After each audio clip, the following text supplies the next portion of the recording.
மதரசா மாணவி சமீகா அவர்கள் மறுமையை மறந்த மனிதர்கள் என்கிற தலைப்பின் கீழ் உரை நிகழ்த்துவாங்க.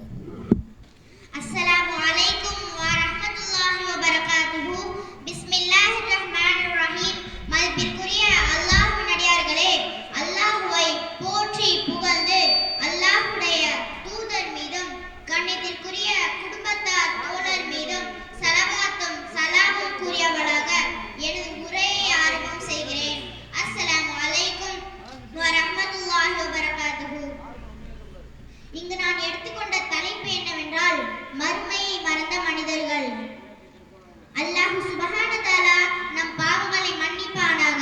இந்த உலக வாழ்க்கையில் அல்லாஹ்வுடைய இபாதத்துகளை அதிகம் செய்வதற்கும் மறுமைக்குண்டான தயாரிப்புகளை நாம் எடுத்துக்கொள்வதற்கும் ஒரு வாய்ப்பாக பயன்படுத்திக் கொண்ட நல்லோரில் என்னை உங்களையும் ஆக்கி அருள் புரிவானாக. மறதியிலிருந்தும் பாவங்களில் இருந்தும் இந்த உலக வாழ்க்கையில் மூழ்கி மறுமையை மறந்து நஷ்டமடைந்த கூட்டத்திலிருந்து அல்லாஹ் தஆலா என்னை உங்களையும் பாதுகாப்பானாக. அன்பிற்குரிய சகோதரர்களே சகோதரிகளே, அல்லாஹ் சுப்ஹானஹு வ தஆலா நினைவூட்டக்கூடிய விஷயங்களில் ஒன்று குல் இன்னல் மூதல்லதி தஃபிர்ரூன மின்னஹு ஃபஇன்னஹு முலாகிகும். நபியே, அவர்கள் நோக்கி நீங்கள் கூறுங்கள், வெறுண்டோடும் மரணம் உங்களை நிச்சயமாக பிடித்துக் கொள்ளும் என்று சொல்லுங்கள். எந்த மரணத்திலிருந்து நீங்கள் வெறுண்டு ஓடுகிறீர்களோ, எந்த மரணத்தை பார்த்து நீங்கள் வெறுண்டு ஓடுகிறீர்களோ அந்த மரணம் உங்களை நிச்சயமாக அடைந்தே தீரும். அல் குர்ஆன் அத்தியாயம் 62 வசனம் 8. ஐனமா தகுனு யுதரிகுமுல் மௌது வலவ் குன்தும் ஃபீ புரூஜின் முஷையதா.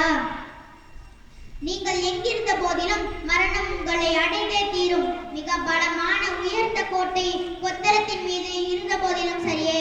அல் குர்ஆன் அத்தியாயம் 4 வசனம் 78. நாம் நினைக்க வேண்டிய மிக முக்கியமான காரியங்களில் ஒன்று ஒவ்வொருவரும் தன்னுடைய மரணத்தை பற்றி. அதற்காக நான் என்ன செய்து வைத்திருக்கிறேன், என்னுடைய கபருக்காக நான் என்ன தேடி இருக்கிறேன், என்னுடைய கபரு விசாலமாவதற்கு, என்னுடைய கபரு ஒளி நிறைந்ததாக சொர்க்கத்தின் இன்பங்கள் நிறைந்ததாக ஆவதற்கு நான் என்ன செய்து வைத்திருக்கிறேன்.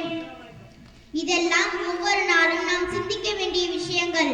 இதற்காக அல்லாஹ்விடத்தில் நாம் துஆ செய்ய வேண்டிய காரியங்கள். ஆனால் நாம் எத்தகைய மறதியில் இருக்கின்றோம். இந்த மரணத்தை நாம் மறந்தாலும் இந்த மரணம் நம்மை மறக்காது. நாம் மறந்து விடுவோம். நம்முடைய தந்தையை அடக்கம் செய்த அதே நேரத்தில் மரணத்தை மறந்து விடுகிறோம்.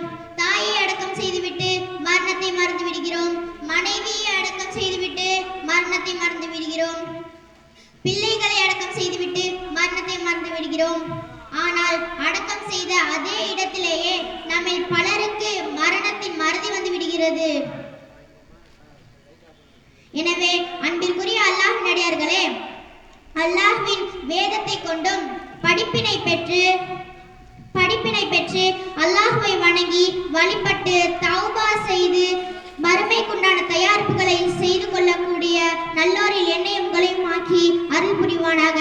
அஸ்ஸலாமு அலைக்கும் வரஹ்மத்துல்லாஹி வபரகாத்துஹு.